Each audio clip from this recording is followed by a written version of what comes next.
Hello, everybody, and welcome to the pilot episode of my pro wrestling show. Everything's currently untitled. I'm just giving this a go just to see how well it does. If it does well, then I'll officially start the first season, at the beginning of June, and we'll go from there. So please please subscribe. This is going to be just a basic overview of pro wrestling, my thoughts, my opinions, and I'm going to be reviewing different shows and, pay-per-views and things of that sort. And just sometimes just have a discussion about pro wrestling, where it's come from, where it's going, its current state, how it's, evolved, and it continuously evolves. So just to give you a little background of myself, I used to train in professional wrestling, and I wanted to be a professional wrestler ever since I was a kid. I worked for two organizations. One folded, I know for sure. I believe the other one moved out of state. And it was just fun, man. I was bit by the bug a long time ago. And I've been watching it ever since I was a kid, watching it with my father. And it's just been phenomenal to see all the different eras and to see the growth of the business. I love professional wrestling. People want to call it sports entertainment, and that's fine. You can call it whatever you want to. Some people are more into the dramatic, parts of it and everything, and that is sports entertainment. Most definitely. It's nice. It's beautiful. It's great. It's always been, a phenomenon. That's what sucked most of us in, or a lot of us in. But there's still guys out here like me, guys and girls, that love the bell to bell work, the psychology, the moves, the time and effort it takes to plan out a phenomenal match, because as we all know, you can bomb it. You can bomb it if you don't do things right. You can definitely botch what could have been a phenomenal match. You can definitely just botch, period. And for those of you who don't know what botch means, it's basically, fuck up. And we're all entitled to that. I loved from beginning to end, from the very first time that I saw it, that ring work. And once I got involved with it myself and I got to see exactly how it all was done and how it was mapped out and step by step from beginning to end, I just fell in love with it even more. And I missed the camaraderie. I missed the locker room. And, just the planning of the shows. But anywho, let's get into this.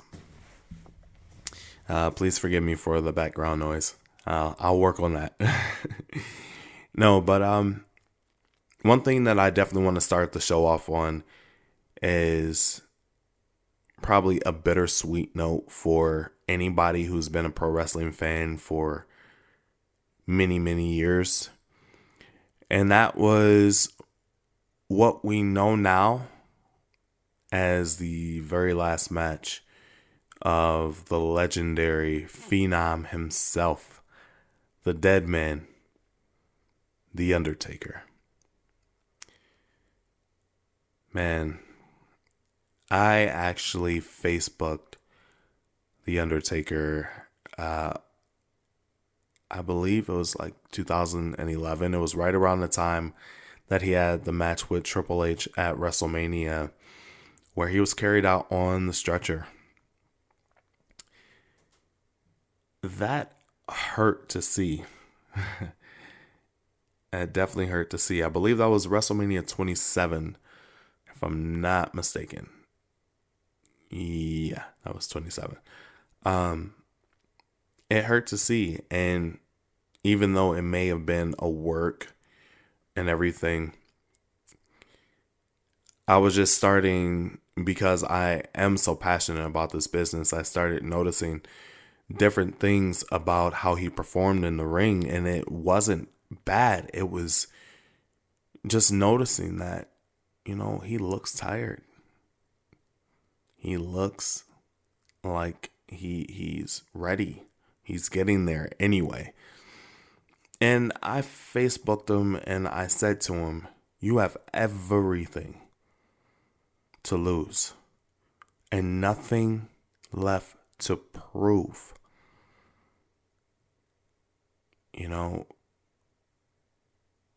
Don't keep going if you don't want to.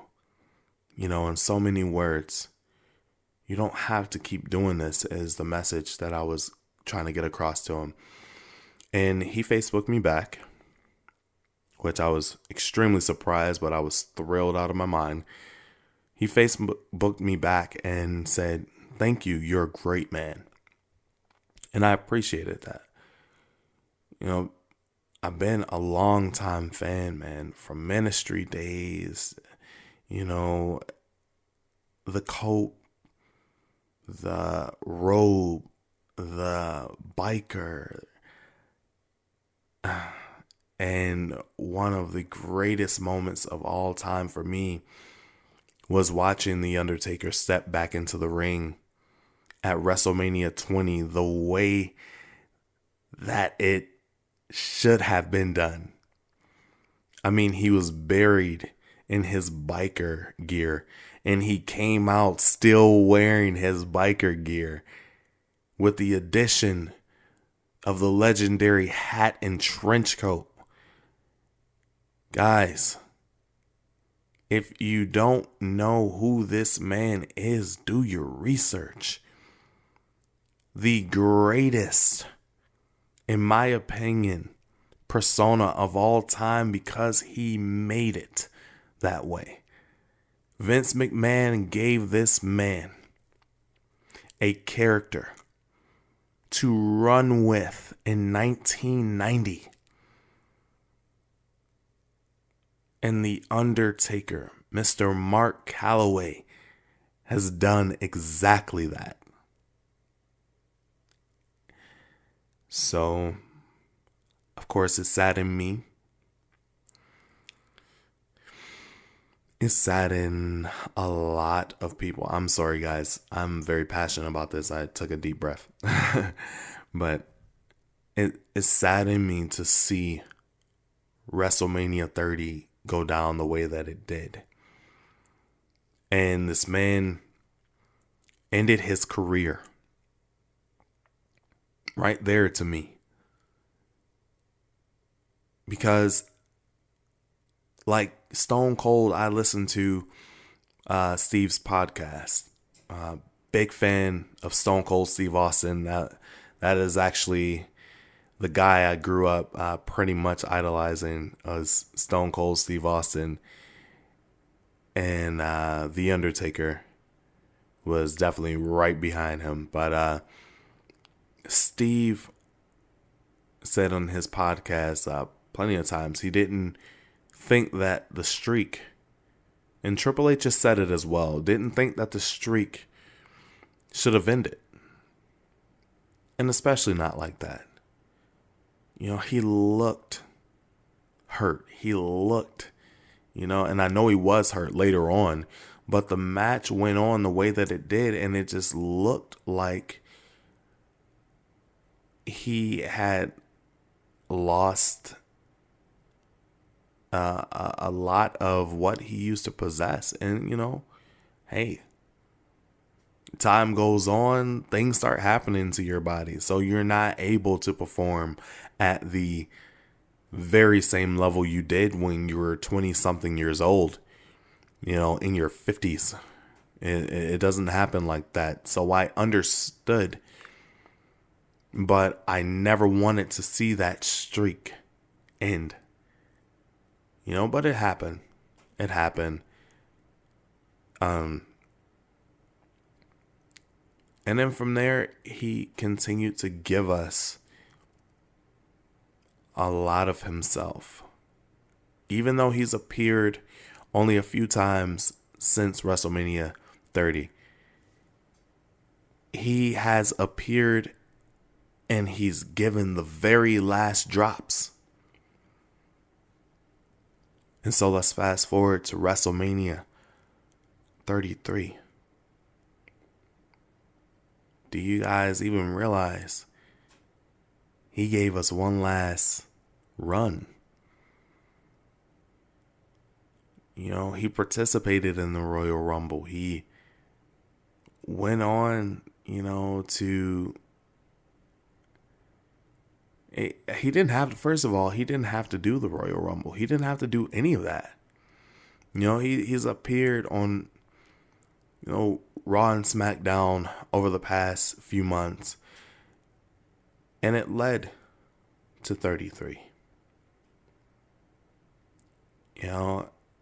Where he put over Roman Reigns.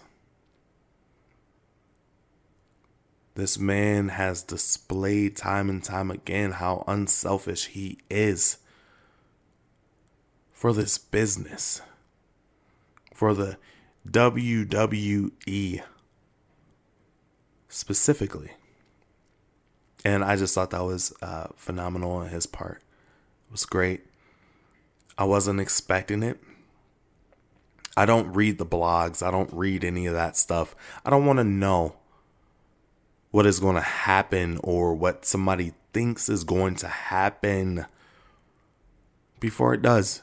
That is the one thing that I still enjoy about wrestling or sports entertainment, whatever, is the surprise aspect. I remember growing up and, that's what got me a lot of the time. Like, I remember those moments,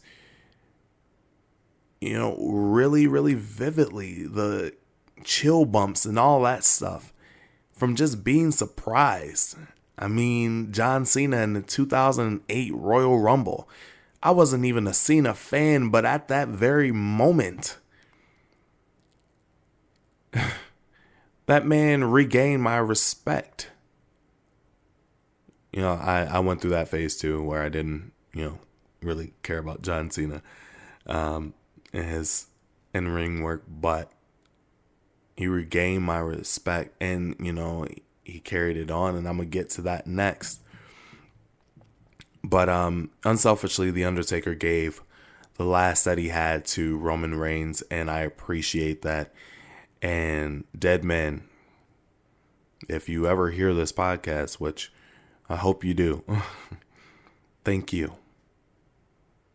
Thank you for 27 years of service. I tweeted this out, but I wanted you to hear it from my mouth. Thank you for giving this business everything you had. And I hope that the future of this business paid attention to every bit of it. Now, we've had some surprises, and one of the surprises, I should say we had some surprises lately, and one of those surprises happened at WrestleMania 30 as well. The return of, again, the legendary Hardy Boys. Now, people put legend and icon and tags like that on people a lot. And a lot of the times these people don't really deserve it. These people do not deserve it. And it's just an overused, group of words. But the Hardy Boys aren't in that group of people who don't deserve it. They deserve every bit of legendary ahead of their names. And they gave us a moment that was phenomenal. You'll hear me say that word a lot. I like that word because it just describes how everything is going right now to me in the WWE overall. I'm starting to see a really big change to, from the dip that I felt like they were taking. at a certain period. I love the wrestling. I love the wrestling that has been going on inside of that WWE ring lately. But the Hardys, you heard the delete, delete, delete, delete, delete chants right before New Day moved out of the way and that music hit. Dun, dun, dun, dun, dun, dun, dun, dun. Oh man, I'm getting chill bumps right now. Because the WWE is so forgiving. Jeff specifically is one that I wanted so bad to see again. Just one last time in the WWE ring. And it seemed like it wasn't going to ever happen. And then, Matt left right after him. So it was like, goodness gracious. But then Matt goes over to TNA. And he basically reignites, gives rebirth to his career. Not that it was failing or anything like that, but he basically pulled an Undertaker move. When something, when things started going down into that little valley, that downward position, where it's either going down or it's stagnant or whatever. He didn't want to just settle for being what people call a nostalgia act, which I hate mention on television. I do not like that. It gives so much disrespect to these legends. Stop calling them nostalgia acts. Yes, we know what they're there for. Do not ruin what we're seeing by calling it a nostalgia act. Okay? Yes. We know what they're there for. Leave it at that. But I was very, very proud to see, because I don't even watch TNA, but I watched a little bit of it recently, like within the past year, and I saw what Matt and Jeff were doing with Brother Nero and Broken Hardy characters. They were awesome. They were awesome. It was a little weird for me at first, but I mean, it obviously worked for him. It popped for him. And the fans will not let those two in WWE. Forget it. They won't. Man, that has to be so hard, because I don't know exactly what the situation is with Matt and Jeff as far as the whole Broken Hardy personas and the delete and all that stuff. I don't know, if Matt and Jeff got those trademarks and everything, or who owns it. But the WWE is really, really behind these two. And really, if they didn't see this, I'm stumbling over my words. I'm sorry. Rolling without a script here, ladies and gentlemen. No, I believe that this is what makes pro wrestling so great. Now, there's a lot of people who are still probably loyal to TNA. Whether you like TNA or not, now everybody knows exactly what the Hardys were doing over in TNA. Definitely. And they popped. So I do give that to the staff of TNA for allowing that creative freedom for those guys so they can have a second win in WWE.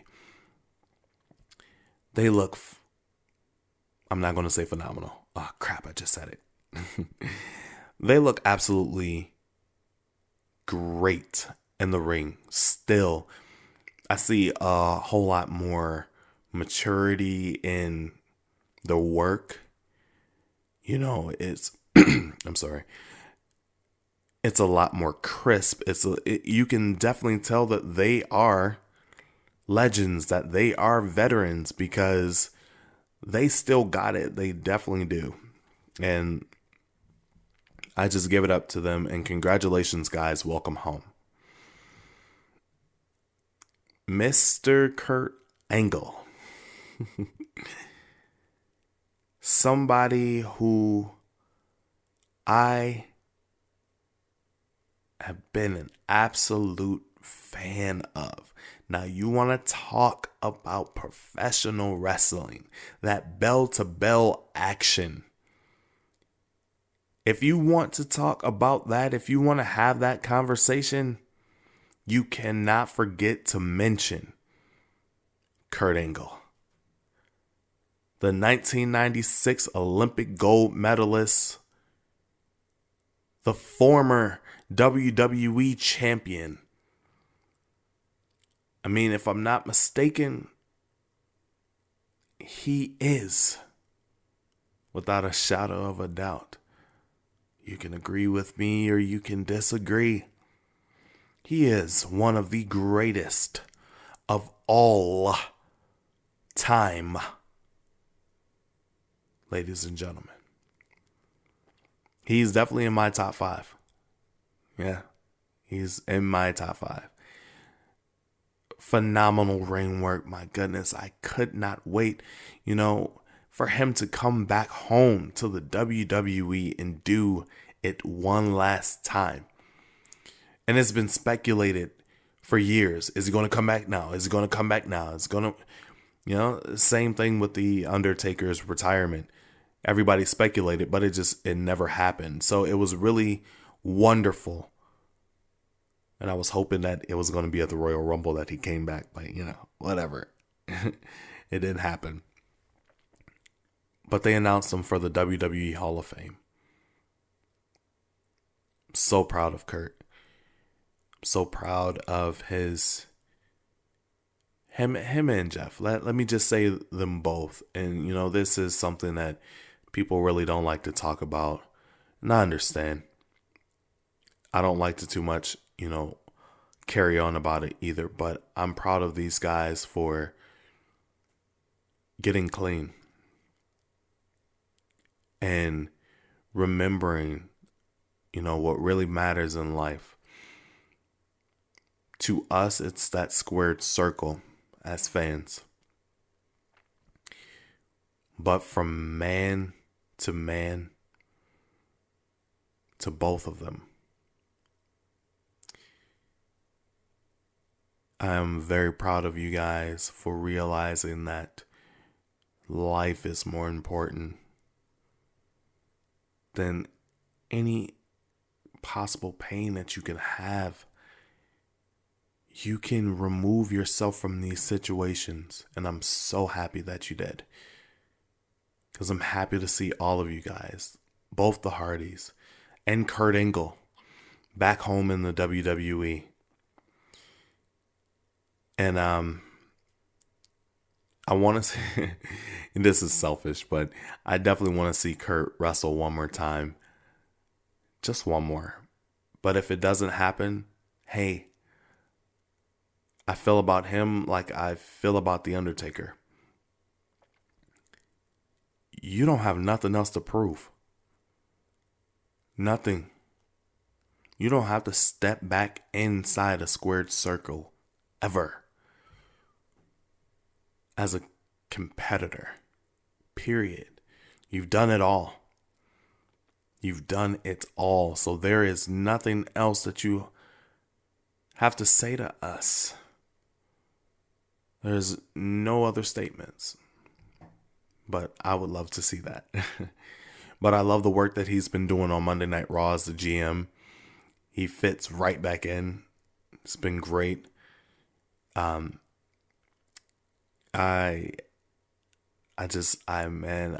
can say this 1,000 times over. I love this business. And I definitely love the way that the women's division is going. I love the main eventers, the mid-carders, the openings, they've all been great, and they've all been definitely carrying their weight and contributing to the business. What I do want to say to you guys, though, for all you guys in the ring,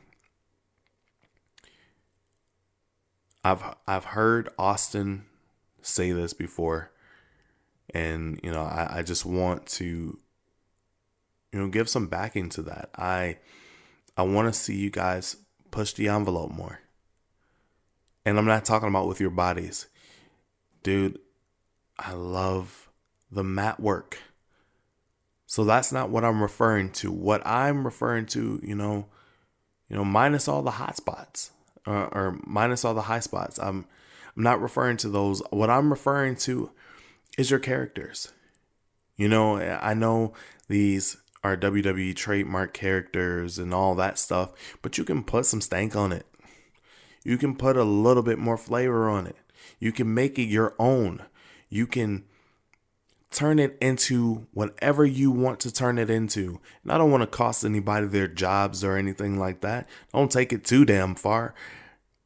But take it far enough to where, the guys in charge, they have no choice. They can be pissed all they want, but they have no choice but to at least give you the opportunity to develop that. And there's nothing more exciting to me than someone who really takes control and gets in that groove. You know who you are, so that therefore I know who you are. I know what you're there for. If I see a Seth Rollins or whomever comes out, a Braun Strowman, I know that business, quoting JR, business has definitely picked up. And it just got extremely real. I used to have chill bumps running through my body whenever I heard that glass crash and Stone Cold Steve Austin came out in his his cut off shorts and everything, and his knee braces, and the camouflage baseball cap. When the gong went off and that lightning hit in the background, and the Undertaker just came through the smoke and the fire. Well, back in the day, he didn't really have the fire, but you guys know what I mean. I want these guys in the ring to create that for themselves. These entrance themes, which if we get to start our first season, ladies and gentlemen, I will definitely do an episode on entrance themes and the importance of them. And the importance of them fitting the character. I will touch on these different subjects that, I don't really hear people talking about, but have always been important to me. And we can just take it from there. Thank you so much. So much for listening to me rant and all that stuff. And give you my passion about this great business that we're in, ladies and gentlemen. Yes, we're in it too. We are the universe. We make the sounds of boos. We make the sounds of chants. We make the sounds of cheers. We make the sounds that these guys need to hear in order for them to know exactly what they're doing and why they're doing it. We're the reminder. It starts and ends with us, ladies and gentlemen. Thank you so much for listening to me. And hopefully, I will be on here once again and we can start the episodes First season. Thank you.